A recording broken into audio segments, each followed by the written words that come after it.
মই দুটা জুবিনদাৰ জন্মদিন উপলক্ষে দুটা সমগ্ৰ অসমবাসীৰ লগতে অসম চৰকাৰলৈ দুটা বাৰ্তা প্ৰেৰণ কৰি এই যাত্ৰাটো আৰম্ভ কৰিছো। প্ৰথমতে অসম চৰকাৰ মাননীয় শ্ৰী হিমন্ত বিশ্ব শৰ্মা ছাৰক জুবিনদাৰ ন্যায় সোনকালে প্ৰদান কৰিব লাগে, আৰু দ্বিতীয়টো হৈছে জুবিনদাৰ জন্মদিন উপলক্ষে সমগ্ৰ অসমবাসী ৰাইজে যাতে কোনো হিংসাত্মক পৰিস্থিতি সৃষ্টি নকৰি বৰঞ্চ জুবিনদাই যেনেদৰে দুখীয়া নিচলা লোকক সহায় কৰি ভাল পাইছিলে, গছ ভাল পাইছিলে, সেইদৰে সমগ্ৰ অসমবাসীক মই এটাই ক'ব বিচাৰো যে জুবিনদাৰ জন্মদিন উপলক্ষে ঠিক তেনেদৰে নিজৰ খাদ্য অনুসৰি যোনে যেনেকৈ যি ধৰণে পাৰে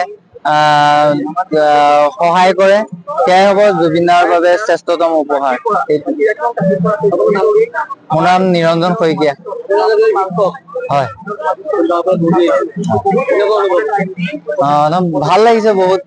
জুবিনদাৰ জন্মদিন উপলক্ষে আহিছো যিহেতু ভাল লাগিছে।